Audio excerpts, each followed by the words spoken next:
guys. Thank you so much for tuning in. And today we are back with another hot topic. And we're going to be talking a little bit about sex before marriage. And hot topic, right? Because it's not often talked about in church, at least. And I think it's important to talk about the things that nobody wants to talk about. Like, yes, let's shed some light on it. Let's have a discussion.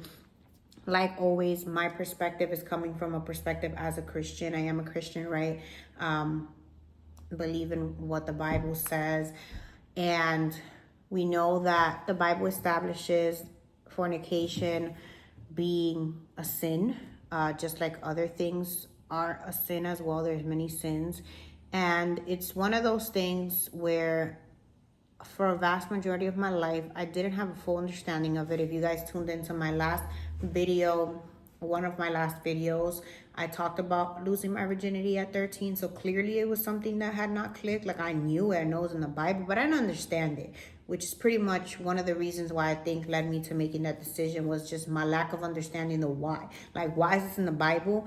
And I think it's very human of us of always questioning why. We shouldn't always question things, but I think it's important sometimes to really understand. When we understand the why behind things, now it actually makes sense, right? If I just tell my daughter not to touch something, she's most likely going to want to touch it. She doesn't necessarily understand why. But if I tell her the pot is hot, you are going to burn your hand and it is going to hurt, please do not touch it, because I've now broken down and explained why, now maybe she'll be more persuaded to not touch the pot. And now even if she does touch the pot, it's her decision and she made an educated decision knowing the facts, knowing the consequences. And that is why I want to talk about sex before marriage, because I struggled for many years understanding the why. I never did, and I made the decisions that I made. And I think it's important as Christians that we understand why. Why did the Bible establish that we shouldn't have sex before marriage and deemed it, to be a sin? And again, no judgment at all to anyone. If you're not Christian, that is, don't worry about it. No judgment to you. I'm not those people that it's like, oh, if you're not living life how I live it, like you're in sin, you're going to, no, that's not me. I'm not judgmental. Like, I hope everybody in the world finds Christ because he's the best thing that's happened to me. But if that's not the life that you are choosing to walk right now, to each their own, right? I do hope everybody finds Jesus, but no judgment, right? To people that are not in Christ. To those of us that are in Christ, right, we know that the Bible establishes so many things. And one of them is that it talks to us about sex before marriage. It talks to us about fornication. And many of us grow up in church just hearing about fornication. It's one of the more popular sins, honestly, I would say. That, adultery. And I feel like we never talk about all the other ones like avaricia, all these other things that we battle with, lying. Like people lie all the time. People lie on a daily basis. That's a sin. And it's just as much a sin as everything else. But we always hear about like the big ones, right? The ones that ultimately, sometimes you can even see them, right? Because if people fornicate, the girl ends up pregnant, you can now see that they sinned. But then if I lie and you weren't there to hear it, you're not going to know that. But ultimately, right, I want to really just focus on the why behind sex before marriage. And I think that my testimony has given me, right, the ability to be able to talk a little bit about this because I've walked it, right? I'm not just talking about something I have not battled with and I haven't experienced myself. I have. Clearly, I had sex before marriage. I shared with you guys I lost my virginity to who is now my husband when I was 13. It was a decision that for me I thought about it a lot at the moment. It wasn't something that just happened. I really did think about it a lot. But again, I knew what the word said, but I didn't know the whys, the consequences. I didn't know any of that, right? It's literally the example I just gave of the pot. So I made a decision just based on knowing, the Bible tells me I shouldn't have sex outside of marriage. But I didn't understand the why. I didn't understand the consequences. And I think now as an adult, is where I come to realize a lot of those things. And that's why I really wanted to talk about this. I think it's so important to not just tell our youth, don't have sex before marriage. Okay, why? talk about it. We need to talk more about these things in church. And I feel like they're not talked about. All we talk about is the fact that fornicating is a sin. Like, please get real and go back to when you were young and you maybe really like someone. Like, the amount of hormones that start to run through your body, especially as you start to grow up, when you dating someone and they are fine. Like, homegirl got a body, homeboy's looking good. You're in love. Sometimes for the very first time, you're feeling all these things, these butterflies, maybe people call them, these flutters. You start to feel a heartbeat down there. Like, you're just feeling all types of things that nobody has ever talked to you about. And that is my problem. It's a lack of speaking out about these things that I feel many times is what leads us into sin. It's not knowing, like, why. Okay, why shouldn't I do this? Like, what are the consequences? If you break down why and you break down the consequences and people are still choosing to do as they please, that's totally on them. I feel like you can't even fault someone if they don't fully understand why. Like, what are the consequences? They're kind of making a decision not fully knowing all of the information to be able to really make an informed decision. And when the Bible talks about sex before marriage, what we don't talk a lot about is sex within marriage, within the covenants of marriage, and how beautiful that is. I feel like that's another thing we lack. We talk so much and shed so much attention on fornication and sex outside of marriage that we fail to talk about how beautiful sex within the covenant of marriage is. It's amazing when we do things within the parameters that they were meant to be done in, and the why. And it wasn't until I got married, honestly, that I was able to come face to face with the consequences of actions that I made years ago. And I'm no hypocrite, right? I told you guys the reason I did this is because I'm going to keep it all the way real with you. We're going to talk about things nobody wants to talk about. And I'm going to give you the good, the bad, and the ugly. I'm not a saint. Christian people are not saints. We're not bigger sinners than anybody else. We all fail. We all make wrong decisions. And we all, at many given points in our life, dishonor God. I was not always abstinent from having sex before I got married. Now, full disclosure, I was not an active member in my church for many, many years. I lived many years hot and cold. And even when I decided to kind of make my decision, right, I'm going to serve God, I was doing it, practicing certain things in terms of physical attire that were not in accordance with the rules and regulations of my church. So just to give you an example, at that time, like, you couldn't paint your nails, you couldn't have your ear pierced, wear earrings, dye your hair, things of that nature. I used to do all of the above. I was always doing my nails, always wearing earrings, dyeing my hair. I was wearing pants. You couldn't wear pants at the time. So I was living outside of the established rules, dogmas, whatever you want to call them, of my church. So I wasn't an active member. Because I was not an active member, I think that also, even though it shouldn't, gave me a little bit of a license or a free pass to, well, I'm not actively serving in the church. So I felt that to a certain extent, I didn't necessarily need to feel as bad. Because one of my things is, I've always been very big about, I'm not going to get up there and try to give something to God and to the people when God knows, like, I'm in sin. And I'm living a life of sin, because it's different. We are sinners. But to be practicing sin and also be up on an altar preaching, be up on an altar teaching, be up on an altar singing, playing, to me, that's embarrassing. I've always had a fear of, like, God striking down. I think he really does that. And I feel like because I wasn't active, I wasn't in that place where I played a role in church, I took it a little bit as a free pass of doing what my body wanted to do, because let's be real, that's exactly what it was, and not feeling as bad as I could about it, because I did feel bad.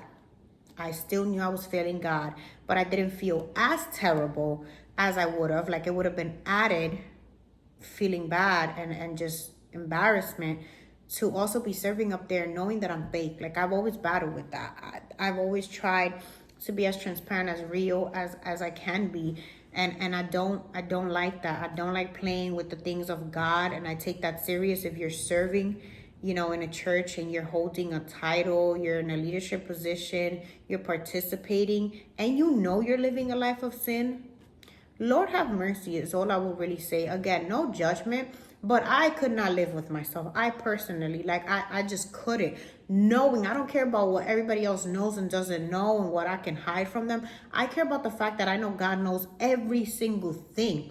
So to be up there pretending to be or pretending to give something that I don't have, because clearly if I'm living a life of sin, I have not met my Father. I have not, and He does not abide in me. Because when Christ abides in you, you really look and seek to honor Him with every single way that we are. Con todo vuestro ser, we look to honor God.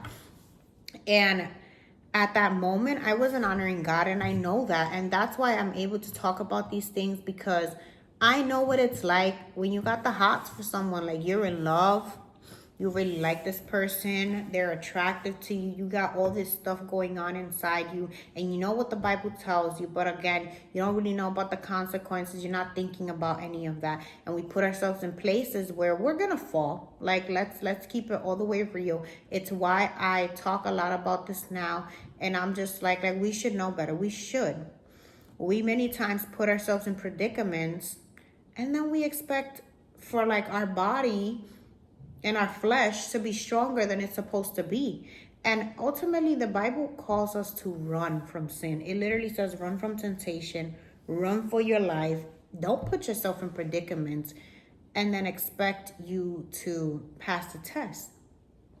David, when he wanted Bathsheba, he peeped through the window.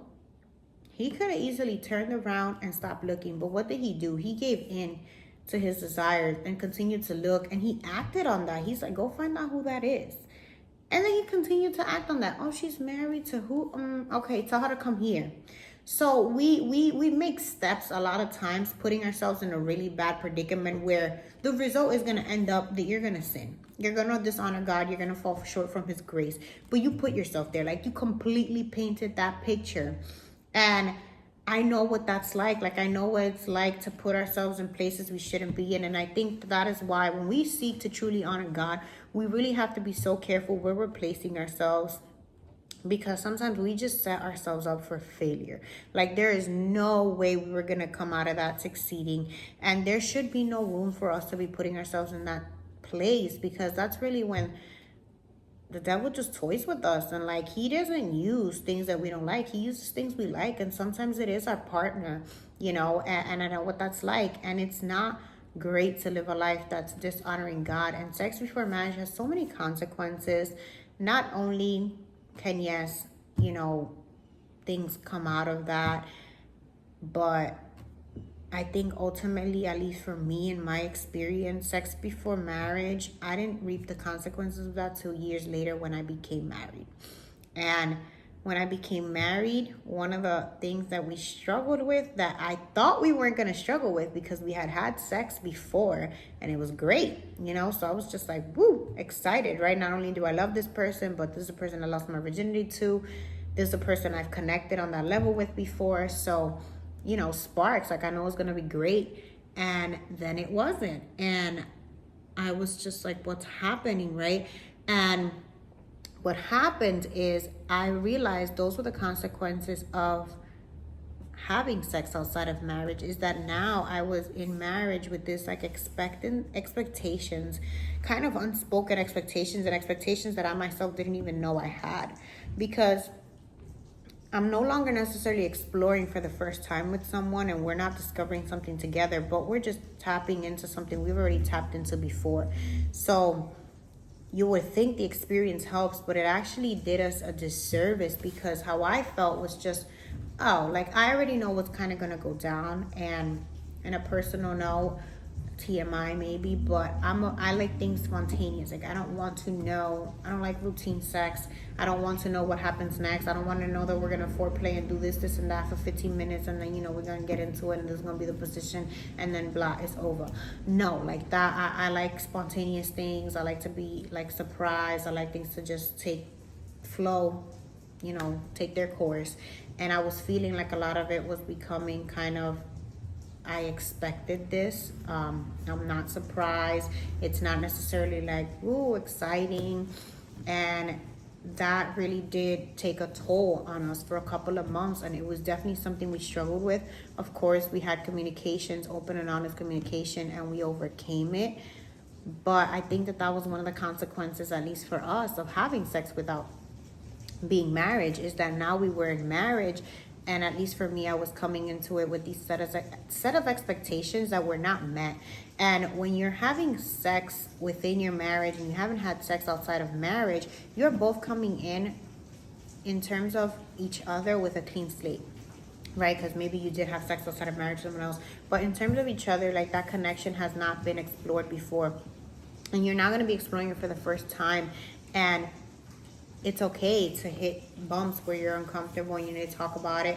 That's normal, but everything is so new, right? There isn't necessarily an expectation, or there shouldn't be, of what that person, or what it's going to be like with that person, because you've never experienced that before. So you're not battling with, oh, we've done this before. And I feel like we hit that wall. Thank God we overcome it. But I feel like, had I known that would be one of the many consequences, I maybe would have done a different decision, chosen to do something differently, and not gone that route. And I think it's very, very beautiful when people choose to wait until they are married to really explore that, because there are so many great benefits of that. I think sex is such a beautiful thing. Again, when done in the covenant of marriage, it's explosive, it's beautiful. Again, no judgment to anybody else who's doing anything different. For those of us that are Christian, it's a beautiful thing. I know what it's like, though, to battle with that temptation of wanting to physically be with who you are at the moment when you're not married. And I'll be honest, I think a big thing that gets us is, it is our human nature to not want to be restrained, to just, you want to do what you want to do. You want to give in to what makes you feel good.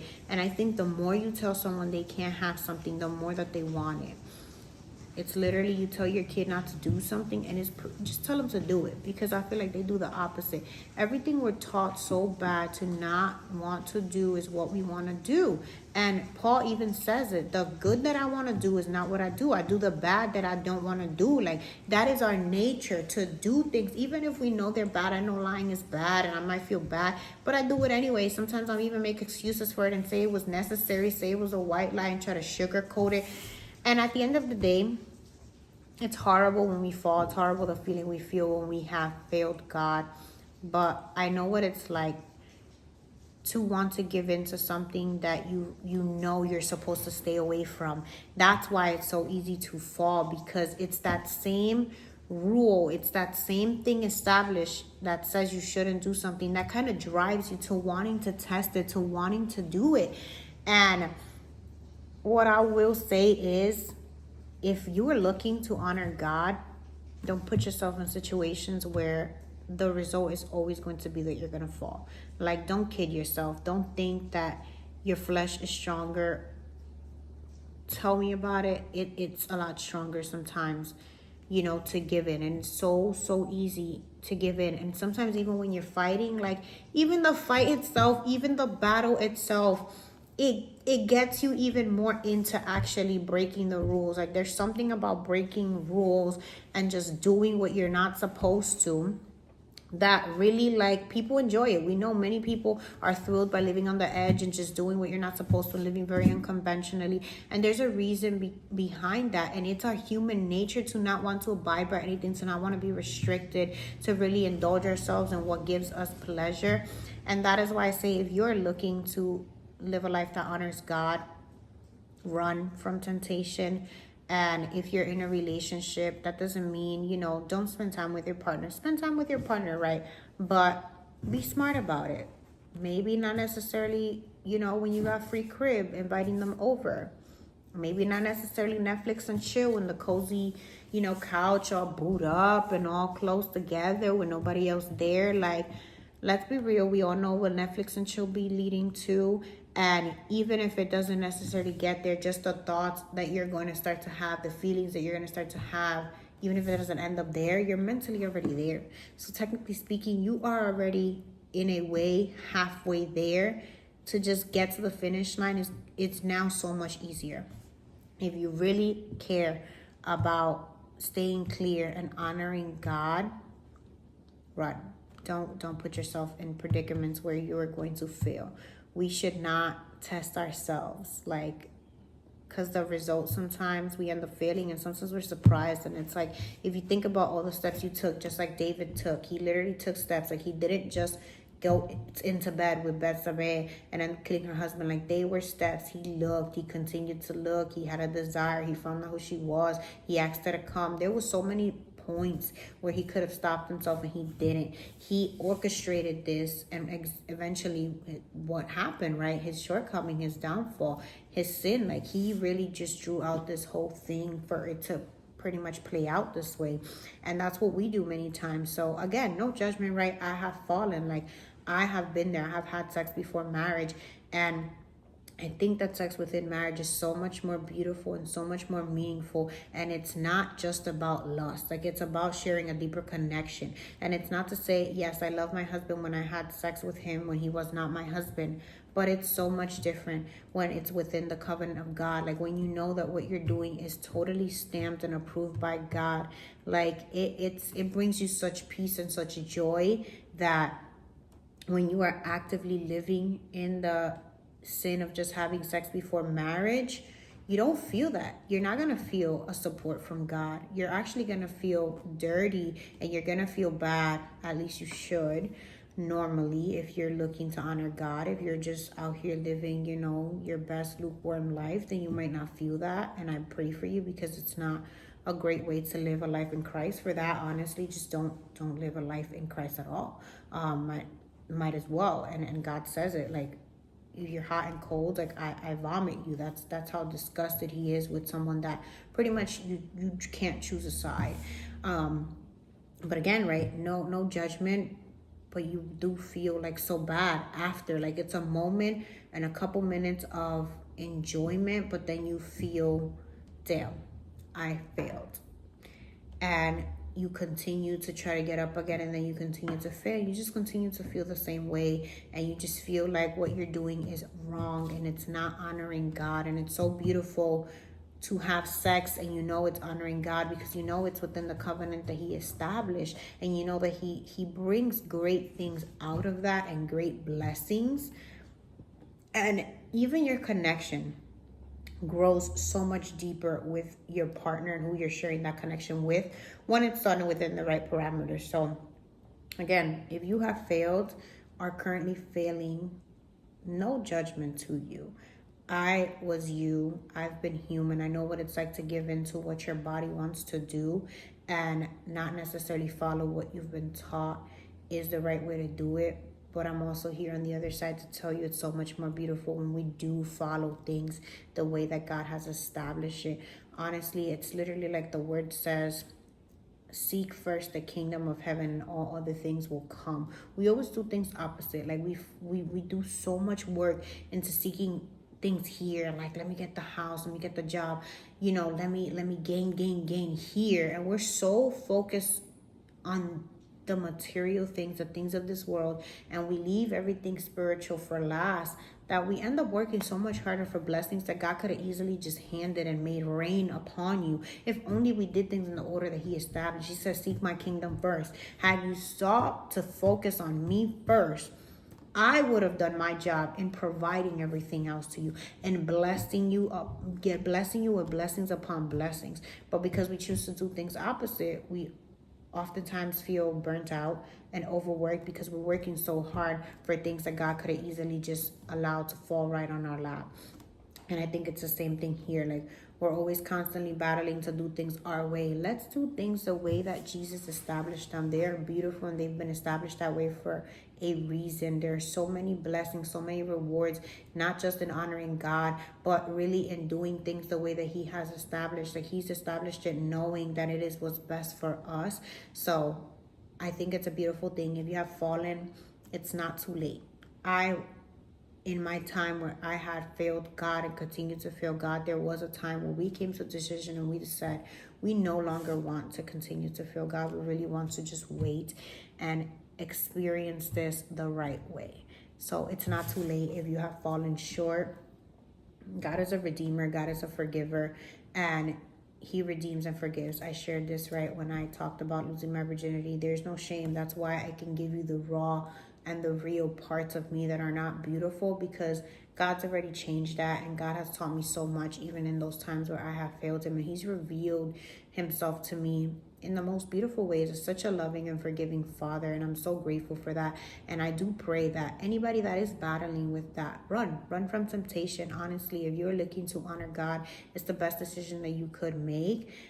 But you really need to be mindful, and you really need to be intentional in wanting to honor God. It's not just something that's going to happen naturally. Our natural instinct is to give into the things that we want and to do what we want and to not be contained, not be restricted in any kind of way. But serving God and honoring God is going to cost us. It's going to cost us denying ourselves.